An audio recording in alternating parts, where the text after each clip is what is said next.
Set now, offering a general reading and a little bit of a discussion about fear. And so using your fear to propel you forward rather than using it as a crutch, like a codependent pattern to hold you back. So what are you telling yourself? What lies are you telling yourself that are keeping you stagnant, that are keeping you in a place that you could potentially grow out of? So fear looping, so thinking of the self-talk tape, like telling yourself like, oh, I'm not good enough, or I can't do that, something like that. So how are you telling yourself or talking yourself out of taking that next step on your journey? And so when we think about fear, there could be this, can you see that? This loop of thought. So think about how you could use fear to escape a situation. And in some cases, we need to escape a situation, and fear helps us to get out of where we're at. And so it's necessary, it's part of our survival.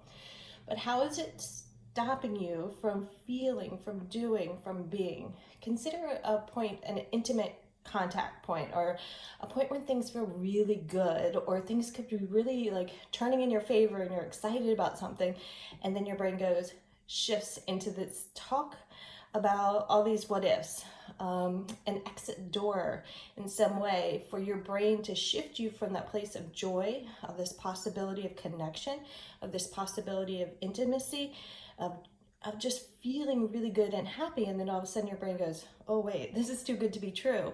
And then gives you all the reasons why things are too good to be true. And it's easy to get tangled in that cycle. So the fear could help you jump out of the current moment.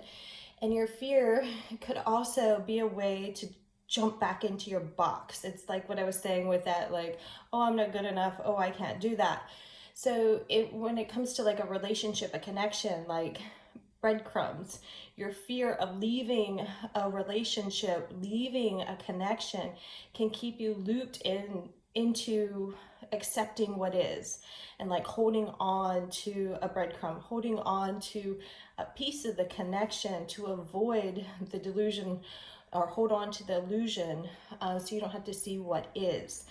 The fear can keep you in the box and keep you into that status quo. Well, we're going to just keep doing things the way they are because that's how it always will be, because there's a sense of fear in making a change. And some of that's normal. Like if I had a daughter young, which if we look at history, even my age and having a child is not too young. But if I wasn't nervous about it, if I didn't have some fear, I feel like something would have been wrong with me, right? When we start to make a change, there is a sense of fear that kind of propels us. There's a sense of excitement. It's new. We're getting new skin. But notice if fear is what keeps you locked into what is, rather than allowing yourself to see a possibility or grow into that possibility. So there is a need to Control Alt Delete to make a change. That's funny. They were giving me this earlier, and I wasn't going to tell you the story, but I will. When my mom first divorced my dad, we lived with my grandparents, and my aunt was young enough to also be in the house, and we had this Thunderbird that we drove around in, and would have these nights that we'd go out to eat, and it was like once a week, like a fun night. And the car had one cassette tape that would get stuck in the car. And my aunt still tells the story, and she tells it much better than I do, with a great laugh. About they would have to pry that tape out, right? Because it would only play the one side, to pry it out. But instead of changing the tape, they just flip it over and put the one back in. And it's hilarious because we do that to ourselves. We run the same patterns. We run the same cycles. It's so much easier to run on autopilot and stay with what we know, even if it doesn't feel very good there. Like you can get used to fear. You can get used to depression. You can get used to sadness. You can also get used to like rose-colored glasses and thinking everything is beautiful when, there might be some other things to weed out. So looking at today, I have the Zombie Tarot deck. So a little look at the shadow side today, and have the Pulp Fiction playing cards, and the universe has your back deck. Let's see. Oh gosh, that was fun. I can still see that blue interior of that car. And it's like we want to stay in those patterns. We want to stay with our status quo, but you get to rewrite your script. You get to choose what you listen to, what you play. You get to dictate your narrative. And this is why a self-care practice is so huge. And I'm always as diligent as I could be, but I notice the gift of not always being diligent is realizing and appreciating how important it is. And it doesn't have to be one thing. It changes. It's like some days you need this, some days you need that. Some recipes need a pinch of that or a dash of that. Like what do you need for you? And some of that wiring, I mean, oh, that's a good card. Hangman. So you're at the crossroads to see a new perspective. So to me, the Hangman, especially in this context, it's like that moment in Alice in Wonderland, and I'm seeing the Disney version where she speaks to the Cheshire Cat, and he's just, I started to throw the F-bomb. I'm trying to get better about that. He's just messing with her head, and she's like, well, which way do I go? And he's just kind of like, you can go this way or you can go that way. And truly, it's up to you. It's like, what part of you is telling you, oh, hold back, I'm scared. And what part of you is saying, what part of your soul is saying, it's time to spread your wings, where it's that shadow aspect. Those other parts of yourself that need to be healed, that need to see the opportunity of your growth, to see the wisdom that's in front of you. Bottom deck energy is the Three of Hazards. So it's honing in, and what I like about this version of the Three of Hazards, which would be the Three of Pentacles for those of you who read, is there's a sense that I'm getting the word nostalgia, which is usually associated with the Six of Cups, which I kind of think about our shadow aspect as playing the script of what was in the past, whether we're looking at this lifetime or others. And so are you just like totally captivated by the past in some way? And I'll never forget the monk, and I think in one of the readings I've actually said this, is he just said your memory is false. Your memory is false. And that time that the memory wires into your brain, and there's usually an emotion attached to that. Think about how many times you've had a dialogue with someone and they say one thing, you take it the wrong way. Oh, I'm guilty of that. And then your body responds. So then there's this embodied emotion response and memory wired in, but it's not always going to be that way. But your brain doesn't know that. It kind of like files that in as, let me remember this for next time, right? And it's up to you to reprogram how you're looping in your fear, how you are working with the past, how you are working with how you communicate with yourself, and how that, you know, we're human, we're going to have these thought loops, we're going to have these emotions, we're going to have these experiences. But when it comes to the Pentacles, how you actually move forward and what you do with it is that point that matters most. And it's being present to notice what seeds were planted. White picket fence was coming to mind, so it's interesting to see a fence. I don't know where, are you striving for that? So are you striving for some concept of what should be, what could be, that is then kind of filtering? Oh, excuse me, that could have been another rabbit hole that I'm speaking about. I'm sorry. Let's see here.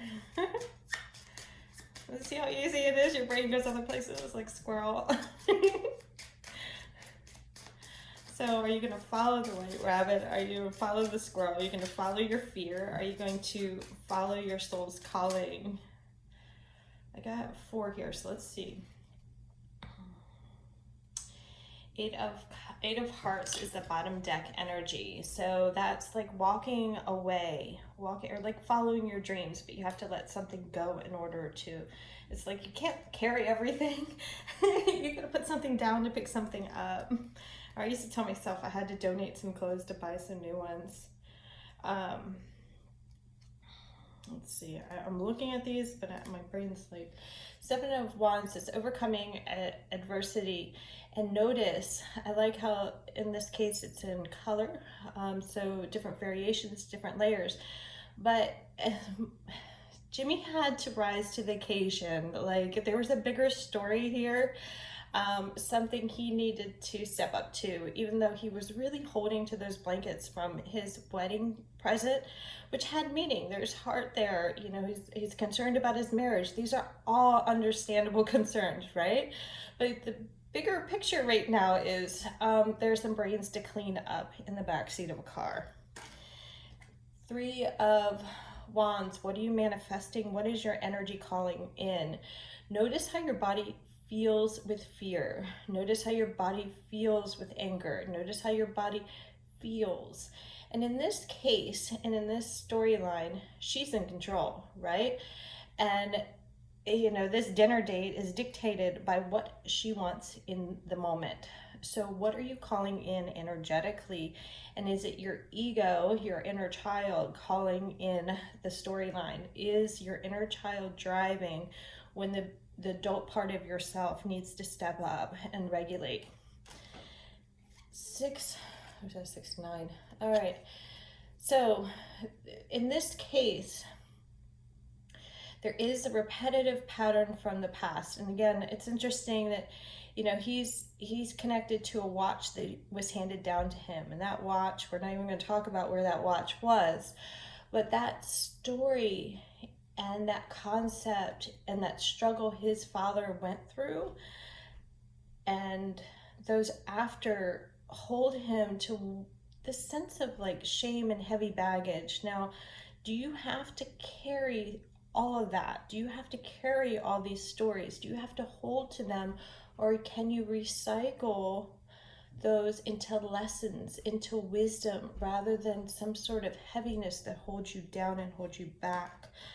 4 of Spades, it's time to take a rest. It's time to pause and notice. It's time to reset how you think. So your spades are in the mental body. Clubs are in your energy body. So, and they're working hand in hand. You know, it's no different than if you think about our organ system, our endocrine system, and our digestive system. You know, different chemicals are being fired out, but they work together. Let's see if there's anything else.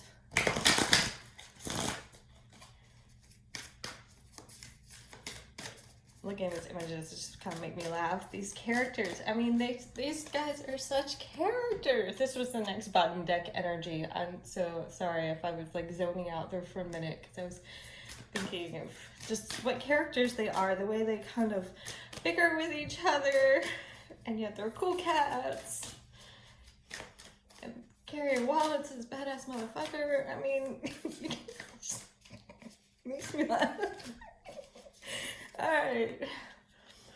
Oh, this is perfect. This is perfect. Okay.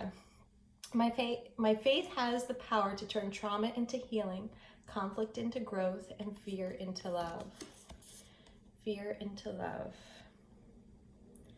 The next bottom deck is I choose to learn through love. So it's having a kind and compassionate heart. It's about being gentle with yourself, being gentle with your inner child, loving yourself all the way.